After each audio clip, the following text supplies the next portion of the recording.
मन नहीं करेगा आने के लिए। लेकिन मन को जिस समय आप गाड़ी का गियर चेंज करते हैं तो उसके साथ साथ कुछ और एक्टिविटीज लगातार,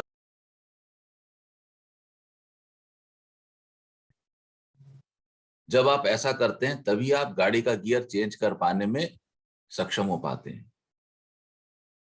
जरूरी थोड़ी है हमें कष्टों का इंतजार करना है कि जीवन पहले कष्ट से भर जाए, फिर वो प्रोपेलिंग फोर्स बनेंगे और हम अपने जीवन को बदलेंगे। और फिर कोई ऐसा इतना बड़ा काम भी नहीं है, बस 1 घंटे आके बैठना ही तो है ना। सोना भी अलाउड है यहाँ तो, सो जाओ, सोने में भी कोई टेंशन नहीं है, सो सकते हैं। एक लड़का था, उसका व्यापार चलता था, तो चलते चलते व्यापार में उसको घाटा हो गया। अब जब उसको घाटा हो गया व्यापार में, तो अब क्या करे, तो अपने पेरेंट्स के पास गया। उसने अपने माता पिता से कहा कि ऐसे ऐसे मुझे व्यापार में हानि हो गई है और मुझे अब सहयोग की आवश्यकता है। तो उसके पेरेंट्स ने कहा कि कोई बड़ी बात नहीं है, आप बताओ आपको कितने चाहिए, हम चेक काट के आपको दे देते हैं। तो उस लड़के ने कहा कि मुझे इतने धनराशि की रिक्वायरमेंट है। पिता ने कहा बस इतनी सी बात है, रुको 1 मिनट, चेक लाओ, मेरी चेक बुक लाओ। चेक बुक आई, फटाफट लड़के ने जितना अमाउंट कहा था, पिता ने वो चेक बनाया और लड़के को भर के दिया, जाओ रिस्टार्ट कर लो, क्या दिक्कत आ गई। लड़का आ गया, काम फिर रिस्टार्ट हो गया। उसके कुछ सालों के बाद वो लड़का अपने पिता से फिर मिलने आया था, रेगुलर आता था, फिर आया। तो उसके पिता ने उससे पूछा कि तुम्हारा काम कैसा चलता है। उसने कहा अच्छा चलता है आपकी कृपा से। उसने कहा कि ये मेरी कृपा तो ठीक बात है, लेकिन मेरी कृपा बरसी कैसे। उसने कहा कि आप मेरे पिता हैं, तो आप इसने इसलिए मेरे पे कृपा की। पिता ने कहा कि बहुत से पिता ऐसे हैं जो पिता होने के बाद भी कृपा नहीं दे सकते। मेरी कृपा आप पर इसलिए बरसी क्योंकि समय रहते मैंने कुछ धनराशि इकट्ठा कर ली थी। अगर मेरे पास वो धनराशि नहीं होती तो मैं लाख कोशिश करता, मैं वो कृपा आपके ऊपर नहीं बरसा सकता था। तो जब अच्छा समय है उस समय कुछ इकट्ठा कर लो। संसार के तल पे कहते हैं कि लक्ष्मी जी इकट्ठी कर लो, काम आएगी। आध्यात्म के तल पे कहते हैं कि अपने आप को शांति में प्रस्थापित कर दो, अपने आप को संतुष्टि में प्रस्थापित कर दो। शांति और संतुष्टि तक आने के लिए उस समय की वेट मत कीजिए कि जब ये संसार आपको ठोकर मार दे। और अनफॉर्चुनेट ये है कि हम उस समय की पूरी तरह से प्रतीक्षा करते हैं कि कब तक हमें संसार ठोकर नहीं मारता। और एक ठोकर नहीं, मल्टी ठोकर चाहिए। या बहुत सारे साधक हैं जिनके जीवन को यदि हम खोल के अध्ययन करेंगे तो हम पाएंगे कि उन्होंने कई कई ठोकरें खाई हैं। मैं तो कहता हूं ऐसे लोगों को कि जो संसार में पिट गया वो साधना में आ जाएगा। लेकिन अगर आप ब्लड में ग्लूकोज चेक करें और पता लगे कि वो ज्यादा है तब चीनी छोड़ी, तो वो चीनी के छोड़ने की मजबूरी है, तब आप मजबूरी में साधना में आए। लेकिन यदि आपको लगता है कि ब्लड में ग्लूकोज की वैल्यू नॉर्मल के चलते चलते भी आप चीनी छोड़ देने में सक्षम है, तो विश्वास करना, आप किसी धमकी से नहीं, ये त्याग है, आप छोड़ के आए। ग्लूकोज में चीनी बढ़ गई फिर तो जबरदस्ती हो गई ना, बलात् छोड़ दिया आपने। ठीक जिस समय ये संसार आपको अच्छा लग रहा है और आप सुख भोग रहे हैं, ठीक उस समय हल्का सा अपना गियर चेंज कर लो, परिवर्तित कर दो। और उसका सबसे बड़ा लाभ यह होगा कि संसार के भोग आपके पास आए हुए हैं, आप उनको बेटर एंजॉय कर पाएंगे। साधना में रुचि इसलिए नहीं आना है कि जीवन में कष्ट है, जीवन में प्रॉब्लम है। साधना में इसलिए आना है कि जो रंग भगवती ने मुझे जीवन में दिए हैं, उन रंगों को मैं भरपूर उनका उपभोग कर पाऊं, उनको एंजॉय कर पाऊं। सबसे पहला जो जीवन का काम है, रुचि बता सकते हो जीवन का सबसे पहला काम क्या है? बताओ, बोलो बेटे, अनम्यूट करके बोलो। पता नहीं सर। पता नहीं सर। जीवन का सबसे पहला काम है कि ईश्वर ने जो नेमतें हमें दी हैं उनका भरपूर रूप से भोग करना।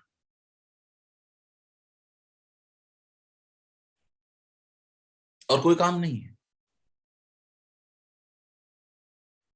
लेकिन उन नेमतों का भोग आप कर पाओगे, अनेक प्रकार के व्यंजन आप कब चख पाओगे? यदि आपकी पाचन क्रिया ठीक होगी। अगर आपका पेट खराब है तो आप खा नहीं पाओगे।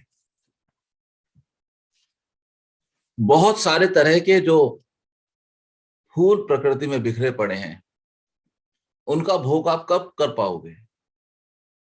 उनका भोग आप तब कर पाओगे जब आपकी शारीरिक तल पे आंखें और भीतर से मन प्रसन्न होगा। अगर मन प्रसन्न नहीं होगा तो आप उनका भोग नहीं कर सकते। ये भोग सारे ऐसे ही बिखरे पड़े रह जाएंगे। हमें जानना चाहिए किस तरह से इतने सारे भोग और इतनी इंद्रिय भोगों को हम कैसे भोगें। और जब हम एक विवाह समारोह में गए और ब्लड में ग्लूकोज की मात्रा अचानक बढ़ जाती है और वहां पर 6-7 स्टॉल लगे हुए स्वीट्स के, और बिना मिठाई खाए आएंगे वापस, तो हमारी वासना मिठाई में फंसी रहेगी।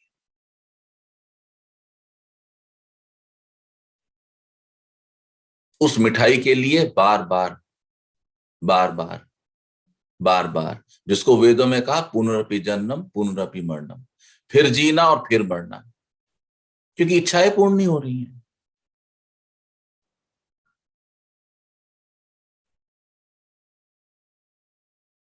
ठीक वो समय जब आप जीवन में पूरी तरह से प्रसन्न और संतुष्ट हैं, कृपया अपने जीवन की गाड़ी का गियर बदल दें, जैसे महाराजा दशरथ ने किया। पूरी सत्ता, बड़ा राज्य, सत्ता का पूरा कंट्रोल, एक और पड़ोसी महान राज्य से रिश्तेदारी, लक्ष्मी वैभव विलास ऐश्वर्य भोग, रानियां पुत्र पुत्र वधू, सेना मंत्री, सब कुछ है महाराजा दशरथ के पास। ऐसा कहते हैं कि महाराजा दशरथ इतने महान थे कि इंद्र के दरबार में जब वो जाते थे तो अपना आसन इंद्र महाराजा दशरथ के साथ शेयर किया करते थे, आगे बढ़ के अपने साथ बिठाते थे, इतने महान थे। भोग की इस परम अवस्था में राजा दशरथ ने क्या किया? भोग की सत्ता की इन ऊंची शिखरों पर पहुंचकर राजा दशरथ जब सबके बीच में थे तो उन्होंने एक आईना हाथ में ले लिया, शीशा, मिरर, और मिरर को हाथ में लेके जब देखा तो ही फाउंड कि मेरे कान के बाल, कानों के पास के बाल सफेद होने लगे हैं। What does it mean?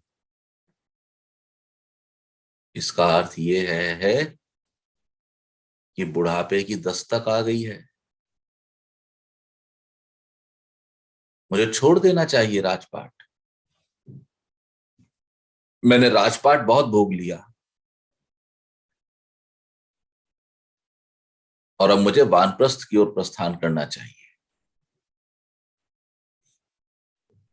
Bharatiya Samaj में यह व्यवस्था रही है जीवन जीने की, ब्रह्मचर्य, गृहस्थ, वानप्रस्थ और सन्यास। और हमने अपने जीवन में वानप्रस्थ देखे हैं। मेरे नाना जी वानप्रस्थ में रहे हैं, सहज स्वरूपा की मदर इन लॉ और फादर इन लॉ वानप्रस्थ में रहे हैं। मुझे वानप्रस्थ ज्वाइन करना चाहिए। और ठीक ये विचार करके उन्होंने इमीडिएटली अपने गुरु को बुलाया और निर्णय लिया कि प्रभु, अब मैं राजकाज से मुक्ति चाहता हूं, मेरा वानप्रस्थ का समय आ गया। अभी और भोग विलास पॉसिबल थे, वो कर सकते थे। अभी वो और रसों में भोग कर सकते थे, लेकिन भारतीय सनातन परंपरा में भोग से ज्यादा अनुभव को महत्व दिया है। मैंने 50-55 साल राजकाज का भोग कर लिया, मुझे उसका अनुभव हो गया। अब मैं वानप्रस्थ का अनुभव लूंगा। और देखो, राजकाज में जहां पूरा संसार को आपको टेक केयर करना है, वानप्रस्थ में आप सिर्फ अकेले हैं। कितनी बड़ी यात्रा है, अनुभव प्रधान है। तो जिंदगी में चलते चलते चलते चलते ठीक उस समय जब आप सुखों के शिखर को छू रहे हो, कृपया अपने आप को थोड़ा सा इस ओर कन्वर्ट कर दीजिए। आप स्वयं को कन्वर्ट करेंगे तो ये कार्य बहुत सहजता से होगा। लेकिन यदि प्रकृति आपका गियर बदलेगी तो वो इतना सहज नहीं भी होगा। प्रकृति की अपनी व्यवस्थाएं हैं, और फिर कोई बहुत बड़ा काम नहीं है, बस 2 घंटे, वो भी घर बैठे हुए। अगर आप कहीं भी जाते हैं तो घंटा पौन घंटा तो आने जाने में लग जाता है। कोई इन्वेस्टमेंट नहीं है समय को लेके, ऊर्जा को लेके, लक्ष्मी जी को लेके। यद्यपि जब आप सेशन से उठते हैं तो अधिक फ्रेश होते हैं। मेरा आप सबको निवेदन है कि कृपया सेशन को डेफिनेटली ज्वाइन करें। आपको अपनी जिंदगी की गाड़ी की दशा और दिशा दोनों समझ आनी शुरू हो जाएगी। आइए बहुत आराम से रिलैक्स होकर बैठ जाएंगे और आपकी चेतना आपकी सांसों पर है।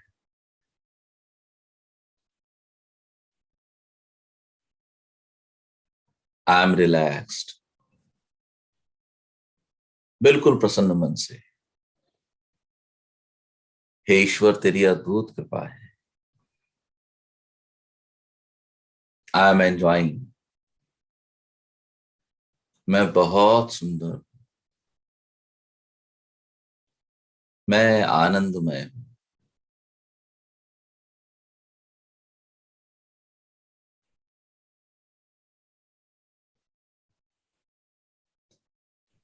मेरे तन मन की थकान, स्ट्रेस सब समाप्त हो रहे हैं। मैं प्रेम से भरता जा रहा हूं। Breathe in and breathe out. एक और श्वास भीतर गई और एक और श्वास बाहर आई। आपकी चेतना आपकी सांसों पर है।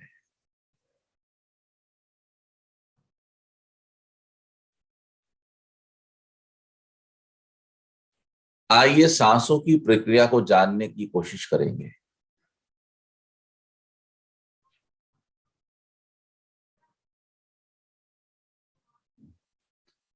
ऊपर से देखने में प्रतीत होता है कि एक श्वास गई और एक श्वास बाहर आई।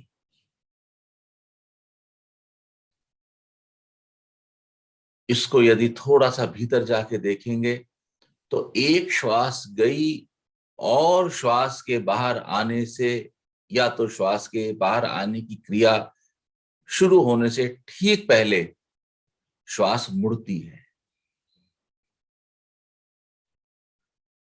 क्योंकि मुड़े बिना श्वास का बाहर आना इम्पॉसिबल है।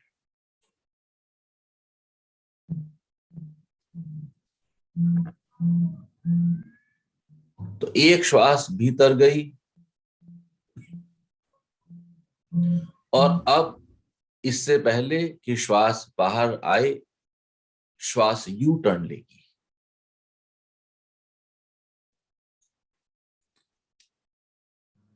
श्वास मुड़ी और अब श्वास बाहर आ गई। इससे पहले कि बाहर आके श्वास वापस भीतर की ओर चले, एक और यू टर्न है।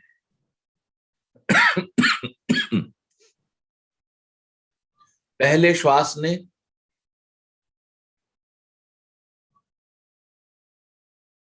भीतर उतरकर एक यू टर्न लिया बाहर आने के लिए, और अब बाहर जाकर श्वास ने पुनः एक यू टर्न लिया भीतर आने के लिए। आती और जाती हुई सांसों की धाराओं को देखने के अभ्यस्त हुए सभी साधक चेष्टा करेंगे कि इन दो लंबी और लंबे अंतराल की क्रियाओं को फोकस में ना लेकर जो सूक्ष्म क्रिया है यू टर्न, आज मेरी चेतना वहां जाए।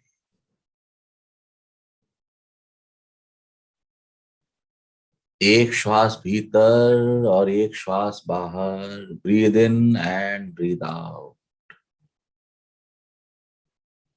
ब्रीद इन प्रोसेस, श्वास भीतर गई और अब जब श्वास बाहर आने के लिए उद्यत है, ठीक उस समय एक यू टर्न और श्वास बाहर स्पेस में, और स्पेस से इससे पहले कि मैं नया श्वास भीतर खींचूं, श्वास ने पुनः एक यू टर्न लिया है।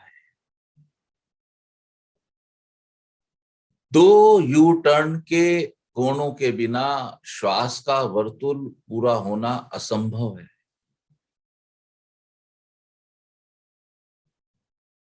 आइए अपनी चेतना को इन यू टर्न्स पर ले जाएं।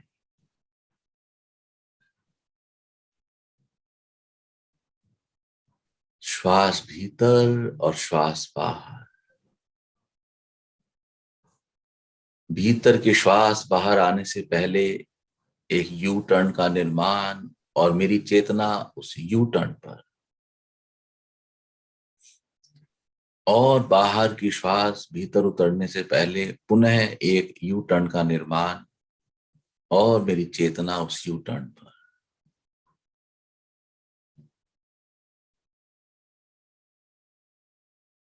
क्या मुझे ये यू टर्न का कॉन्सेप्ट क्लियर हो रहा है?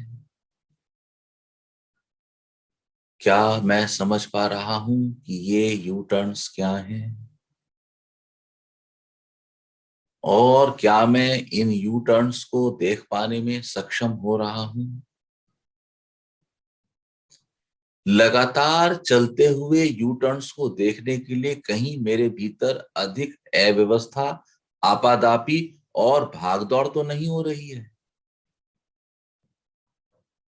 ये अनुभव में लीजिए। और यदि आप इन यू टर्न्स को ना देख पाए तो उसमें कोई आपत्ति की बात नहीं है।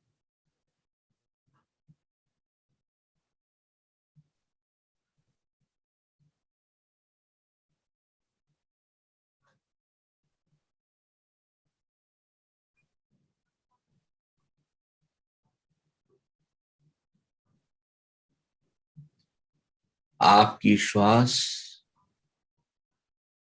श्वास का एक वर्तुल,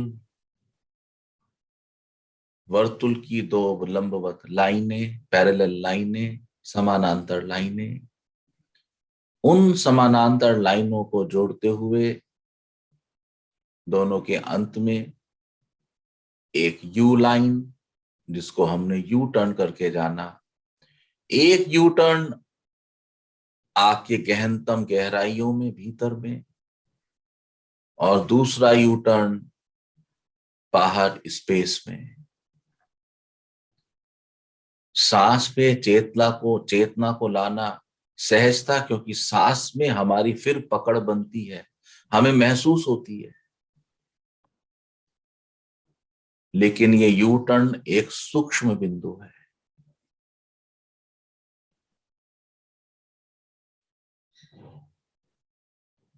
एक चलती हुई सांस में, आती जाती हुई सांस में जितना समय लगे, इस यू टर्न में उसके अपेक्षा नेग्लिजिबल टाइम लगता है।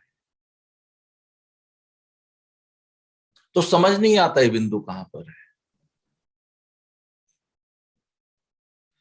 फिर ये बिंदु एक तल पे पूरी तरह से काल्पनिक होंगे।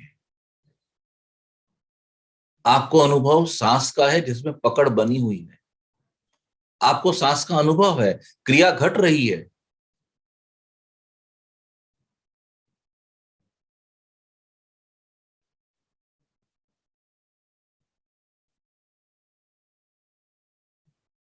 ये कल्पना के बिंदु है। ये वो कल्पना के बिंदु हैं जो वास्तविक हैं।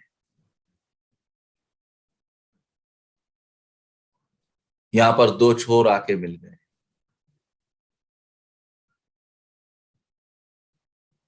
वास्तविकता भी यही है और इमेजिनेशन भी यही है।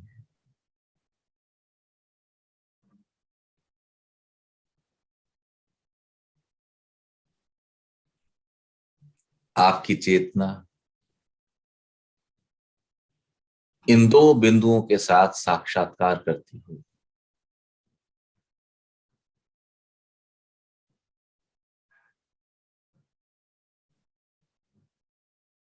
Breathe in and breathe out.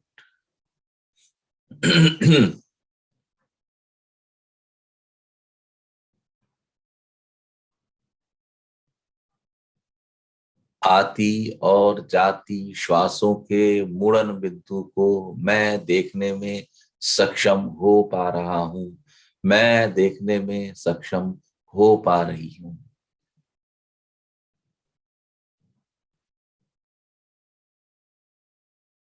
थोड़ी ऊर्जा लगेगी, आनंद कम आएगा।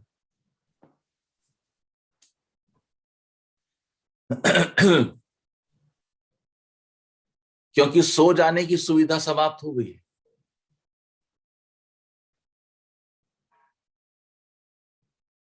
अधिक जागृति के पल, आती और जाती श्वासों पे चेतना को टिकाने के साथ साथ जो एक सो जाने या बेहोशी का अनुभव हो जाने की मुझे आदत हो जाती थी, आज ऐसा नहीं है।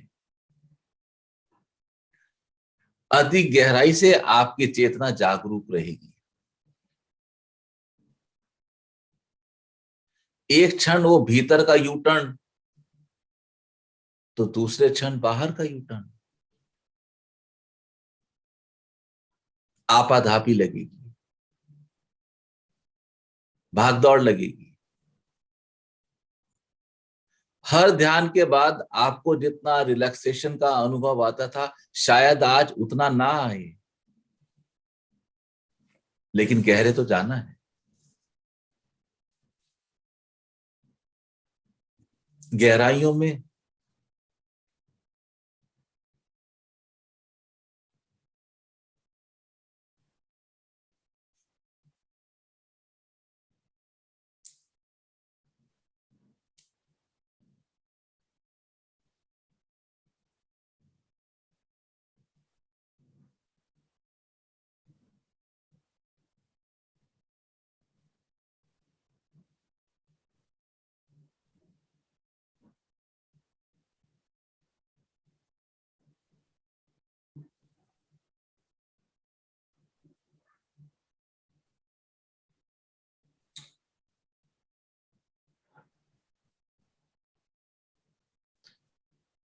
ठीक इस समय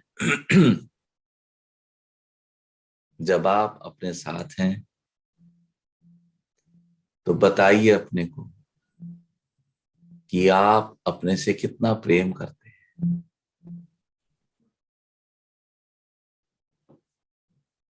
बताइए स्वयं को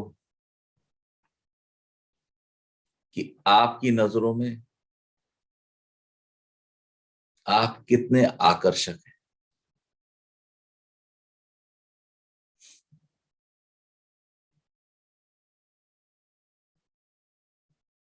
बताइए स्वयं को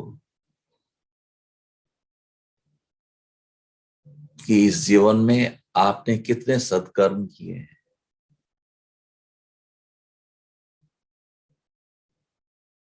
पहचानिए अपने स्वरूप को और बताइए कि डर की सत्ता कहीं है ही नहीं।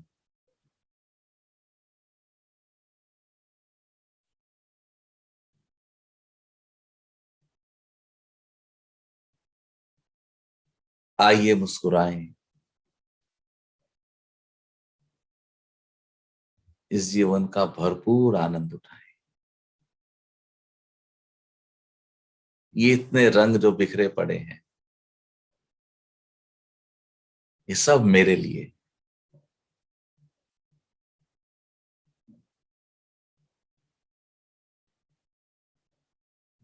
आइए प्रसन्न मन से अपनी चेतना को पुनः वापस आती और जाती हुई सांसों पर प्रतिष्ठापित करें। देखिए कि आपकी श्वास भीतर जा रही है और देखिए कि आपकी श्वास बाहर आ रही है। Breathe in and breathe out.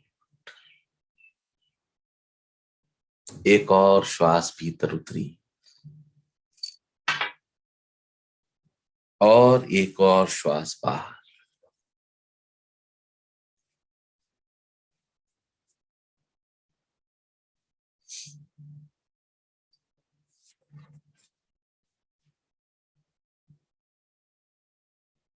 आइए धीरे से अपने हाथों की उंगलियों के पोरुओं को हिल जाने देंगे।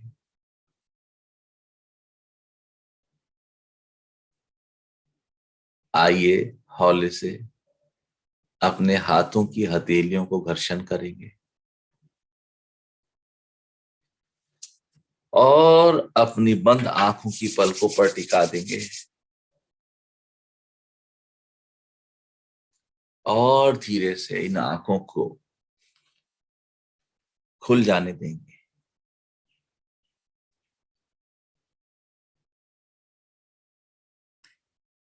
और मुस्कुराएंगे कि हे ईश्वर, तेरा लाख लाख धन्यवाद है। I am blessed, I am blessed, I am blessed. मैं बहुत प्रसन्न हूं, मैं आनंदित हूं।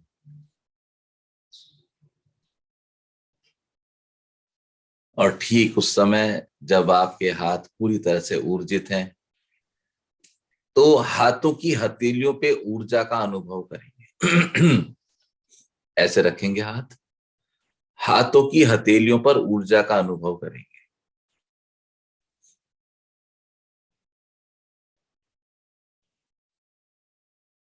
आपको ऊर्जा का अनुभव आ भी सकता है और नहीं भी आ सकता है,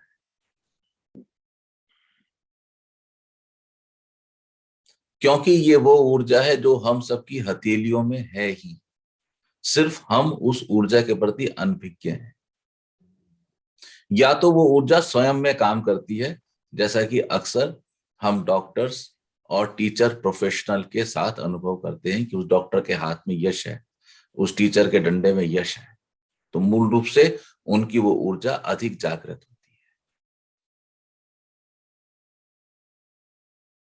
आइए अनुभव में लें और भावना करें कि हमारी इस ऊर्जा का आशीर्वाद सर्वेश और योगिता के पास जा रहा है और वो ब्लेस हो रहे हैं।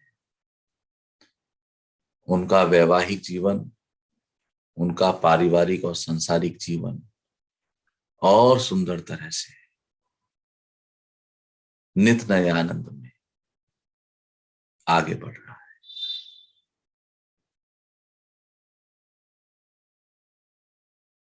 हो सकता है आपको इस का अनुभव आए ऊर्जा का, हो सकता है ना भी आए। नए प्रयोग हैं, धीरे धीरे आने शुरू हो जाएंगे। तो फिर आप इस ऊर्जा को आकर्षित करके यदि किसी के शरीर पे टच कर देंगे तो उसको दर्द में आराम आ जाएगा।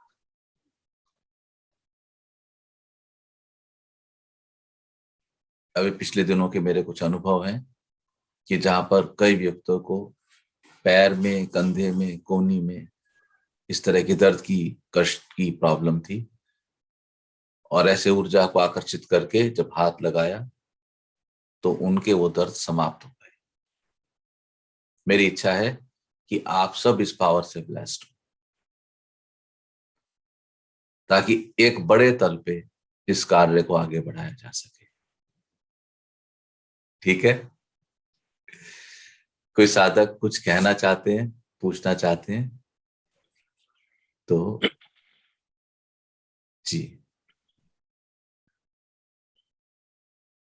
जी प्रणाम गुरु जी।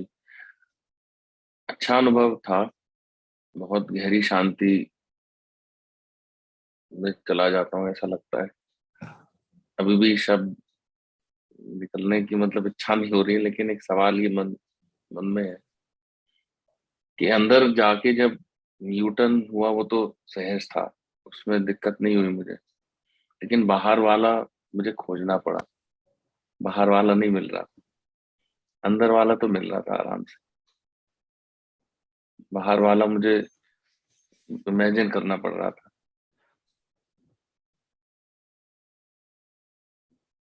अंदर तो फिर भी पकड़ तैयार है, आपके पास सीमाएं हैं। श्वास आपके पेट के भीतर है, आपकी पकड़ में है। आप इमेजिन कर सकते हैं कि श्वास ये नाभि तक गया और ये यू टर्न ले लिया। लेकिन बाहर तो अनंत आकाश है, आप कैसे इमेजिन करोगे? कोई जगह ही नहीं है, स्कोप ही नहीं है इमेजिनेशन का। हवा में हवा मिल गई, पानी में बूंद समा गई, अब बूंद को कैसे पकड़ोगे? पकड़ा नहीं जा सकता। लेकिन फिर भी जब हम देखें कि हमारा पूरा का पूरा श्वास एक्सेल हो चुका है और उससे पहले कि सांस इनहेल स्टार्ट हो, तो एक बिंदु आएगा।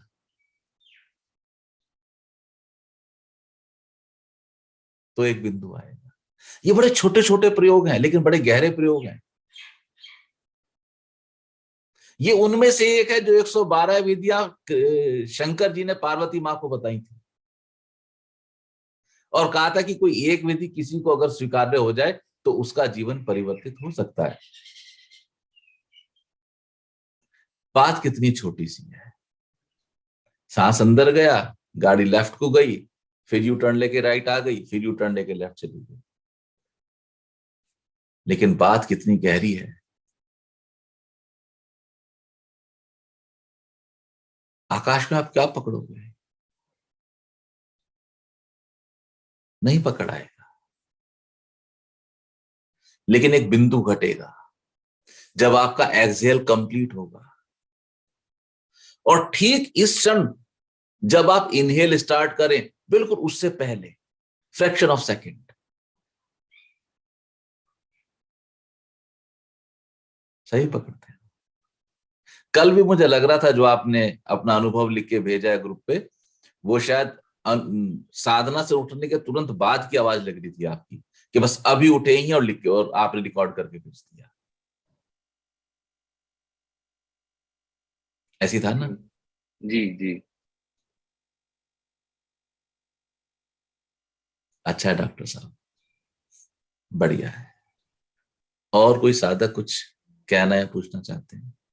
सर मुझे तो ऐसा लग रहा था कि जैसे एक एक माला बनती जा रही, हर बार नई माला बन रही, मुझे ऐसा लग रहा था कि वो मतलब यू टर्न ले रहा। U turn. जैसे मुझे ऐसा लगा कि मेरी सांस पूरी हुई, फिर एक माला बंद, फिर दोबारा एक माला बननी शुरू हुई। बिल्कुल ठीक लगा। एक माला बनती है, एक माला को, माला मीन्स राउंड, उसको वर्तुल बोलते हैं। एक Vartul, breathe in, breathe out, फिर वर्तुल, माला बनती है, वर्तुल बनता है। यू यू टर्न नहीं लगा मुझे, मतलब सांस लेते हुए, मतलब हाँ ठीक है, वो कोई ऐसी बात नहीं। उसका कारण ये है कि चेतना अभी भी सांसों पर रही, क्योंकि आज के ध्यान में अलग क्या था कि सांस की जो दो पैरेलल लाइंस हैं इनको हटा देना था, सिर्फ यू टर्न पे ख्याल करना था। वो सूक्ष्म बिंदु है, अभ्यास से आएगा, अभ्यास से आएगा। लेकिन वर्तुल बनता है, वर्तुल पर ख्याल रहा, अच्छी बात है। और कोई साधक कुछ कहना चाहते हैं, पूछना चाहते हैं? सर मुझे बोलिए। 1-2 दिन से बैक पेन लग रही थी अपने, तो मुझे ये था कि मैं कैसे बैठ के करूंगी, मुझसे हो नहीं पाएगा। बट जब हम गए ध्यान में तो मुझे याद, मतलब वहां एक बार भी माइंड गया ही नहीं कि बैक पेन भी हो रही है, आराम से हो गया। इसीलिए कहता हूं रुचि कि रेगुलर आया करो, जी रेगुलर आया करो, आपको इसमें कुछ नहीं लगता है। इति को भी कहो रेगुलर आया करे, इति को बहुत जरूरत है साधना की, उसका आना बहुत आवश्यक है।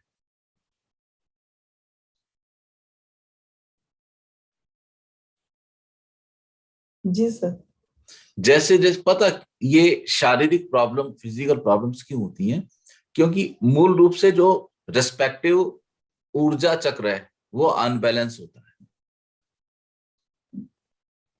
हम जब साधना करते हैं तो ऑटोमेटिकली हमारे जो ऊर्जा चक्र हैं वो बैलेंसिंग में भी आते हैं और उनकी क्लिनसिंग भी होती है।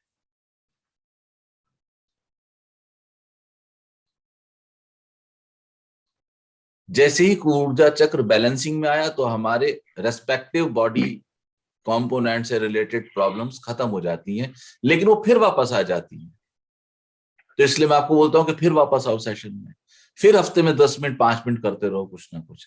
तो आप जब रेगुलर उसको करते हैं तो फिर आपके ऊर्जा चक्र परमानेंट बैलेंस हो जाते हैं, फिर उनमें कोई भी किसी तरह की इम्बैलेंसिंग या इम्प्योरिटी नहीं आती।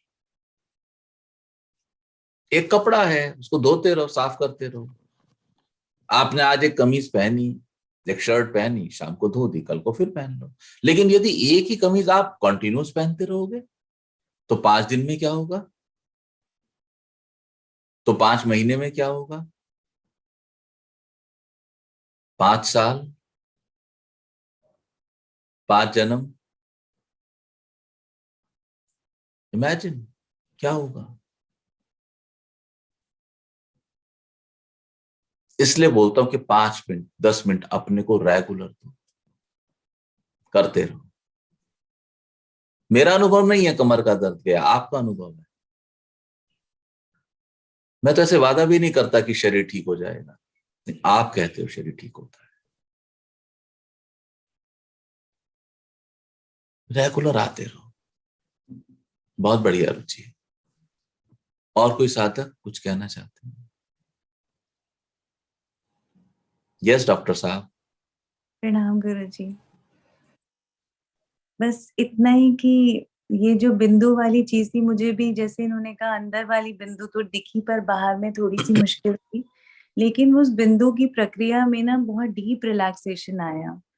जब सांसों से हट के बाद बिंदुओं पे चली गई तो रिलैक्सेशन का लेवल एक अलग लेवल हो गया। तो हालांकि 2-3 दिन से अच्छे से सोई नहीं हूँ, लेकिन एक बहुत ही अंदर से ऊर्जा, रिलैक्सेशन के साथ मतलब फ्रेशनेस और ऊर्जा का अनुभव हो रहा है। करेक्ट। बात परसों की है।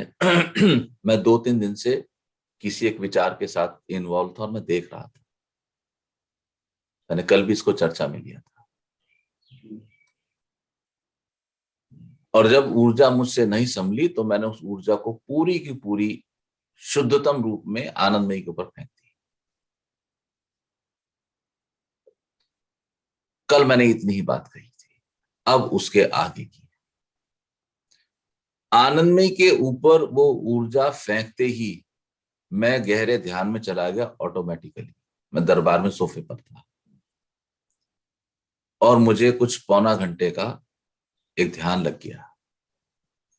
और आप लोगों को जान के बहुत आश्चर्य होगा कि मैं उस सभी जो ऊर्जा मुझे दबा रही थी उससे मुक्त होकर आ गया। ये एक गहनतम मृत्यु ध्यान का अनुभव था। जो पुराने साधक हैं वो अच्छे से जानते हैं कि 4 साल पहले जब मेरी वाइफ धर्मपत्नी हॉस्पिटलाइज हुई थी तो मैं हॉस्पिटल में खाली था। तो रात को वहां पे क्या करता, तो मैंने मृत्यु ध्यान का अनुभव किया था। सहज स्वरूपा को याद होगा, आनंदमयी को याद होगा, शायद निश्चल को, प्रेमानंद को भी याद होगा, निश्चल को याद होगा, मीरा को याद होगा। याद है ना सहज स्वरूपा, है ना? मैंने मृत्यु ध्यान का अनुभव किया था, वो मेरा पहला अनुभव था। लेकिन वो अनुभव और परसों के अनुभव में बहुत फर्क रहा, क्योंकि वो अनुभव मैंने अनुभव लेना चाहा और परसों के अनुभव में मैंने उससे मुक्त होना चाहा, यद्यपि चाहना थी ही नहीं। और जैसे मैंने गहनतम मृत्यु का अनुभव लिया, उसके बाद मैं लगभग उस कष्ट से मुक्त हो गया।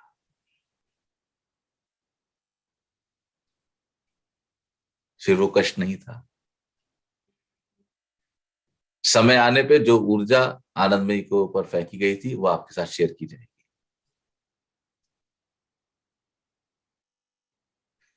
तो जितनी जितनी आप ध्यान की गहराइयों में जाएंगे उतना उतना आप रिलैक्स फील करेंगे और आप उतना उतना महसूस करेंगे कि आपको किसी थकावट की अनुभव नहीं होता। आप अधिक रिलैक्स हो, अधिक फ्रेश हो, अधिक ऊर्जावान हो, अधिक युवा हो। वो चेहरे पे भी दिखाई देगा आपके। कम नींद में काम हो जाता है, नहीं आती नींद। नींद क्यों आएगी? शरीर की थकावट को उतारने के लिए नींद आती है। अब जब शरीर थकेगा नहीं शरीर थकता किससे है? शरीर थकता है व्यर्थ के विचारों से, क्योंकि शरीर नहीं थकता, मस्तिष्क थकता है। सोता मस्तिष्क है। और यहां तो फिर डॉक्टर्स भी पकड़ लेंगे कुछ गलत बोलूंगा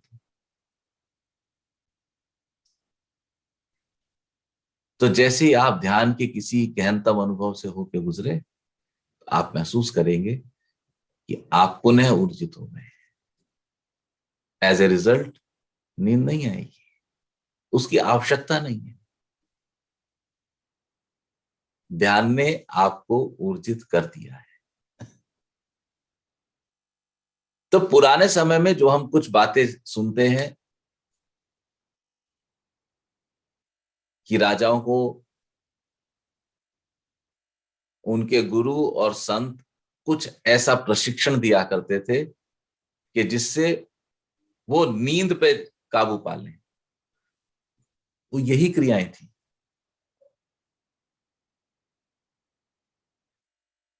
उन्होंने 10-15 मिनट का अपना सेशन करना,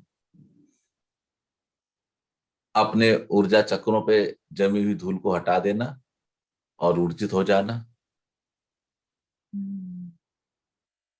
अच्छा है, एक ठीक और है जी। एक जी और चीज पूछूं गुरु जी, ये जो प्रैक्टिस है ये बिंदु देखने वाली, ये हम घर में भी अपने आप कर सकते हैं क्या? बिल्कुल कर सकते हैं, बिल्कुल कर सकते हैं। एक चीज नोट करो यहां पे, आज डॉक्टर साहब क्या बोल रही हैं, ये मैं जो बोल रहा हूं ये उससे 2 कदम आगे की बात करती हैं। आज सहज स्वरूपा समझ गई,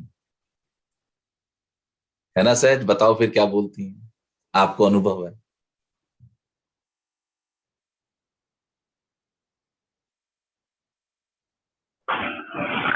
गुरु जी, ये जब हम ये मेरे साथ भी हो रहा था, और ये जब हम काम हो जाते हैं ना साधना से, तो प्रकृति से एक हमारा सहयोग होने लगता है। हम अपनी ऊर्जा को महसूस कर पाते हैं, ये कहना नहीं, बल्कि वो हमारे अनुभव में आने लगता है कुछ। मतलब मेरे को उसको एक्सप्रेस करना समझ नहीं आ रहा कैसे कहूँ, बट वो एक तालमेल जैसे कहते हैं ना आप, कि हमारा होने लगता है, वो वाली चीज। एक है श्वास, ऐसे समझना, breathe in and breathe out, इतना लंबा प्रोसेस हो गया, breathe in and breathe out. इसको हमने एक नया एंगल दिया, फिर हमने कहा श्वास एंड यू टर्न, यानी कि जो टोटल सांस है उसका 2-4% हिस्सा रह गया। इन्होंने अनजाने में क्या पॉइंट बोला, बिंदु। आपको पता है एक बिंदु एक यूटर्न का 100वां हिस्सा होता है, गहरा अनुभव है।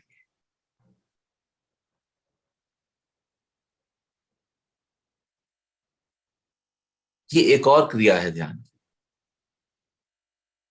मैंने पहले 1-2 बार कराई है। साधक अपने मुंह से बोलेगा उसकी स्थिति क्या है। मैंने पूरे सेशन में कहीं भी बिंदु शब्द का प्रयोग नहीं किया, मैंने यू टर्न का प्रयोग किया।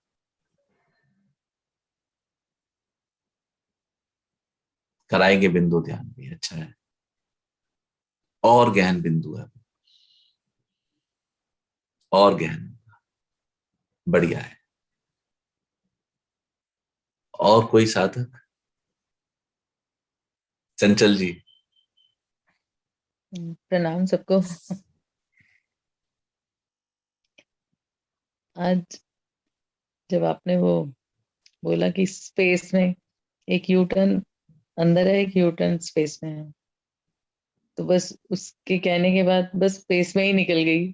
और उसके बाद मेरा यू टर्न तब हुआ जब सेशन खत्म आपने किया, तो पूरा स्पेस में विचरण अच्छे से, वो बहुत वहां निकल बड़ा गई ना, कहाँ डेनमार्क चले गई होंगी ना, कहाँ गए?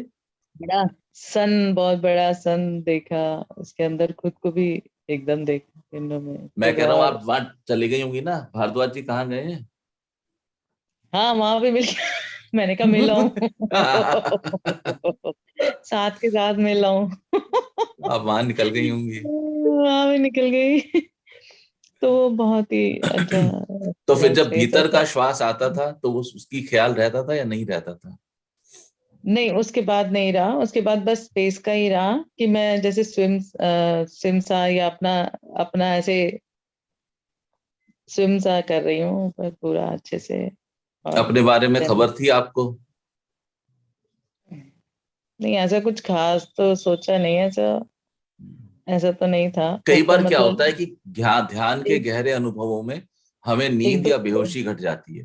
नहीं, 1-2 लेयर्स आकाश में, मतलब थोड़ा सा वो बहुत बड़ा सन, फिर उसके बाद ऐसे 2 energies, feminine and masculine, 2 energies की पिक्चर्स, थोड़ा सा हल्का सा। हम्म, बढ़िया है, मतलब अच्छा था, गुड है, अच्छा था। गुड, बढ़िया, ठीक है। और कोई साथी कुछ कहना चाहते हैं? ठीक है। भजन, भजन सम्राट हमारी आंखों के आगे है, स्वर सामग्री साम्राज्ञी।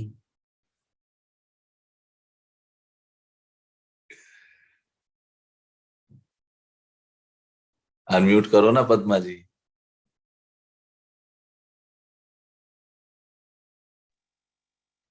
जय बंसी वाले की सभी को।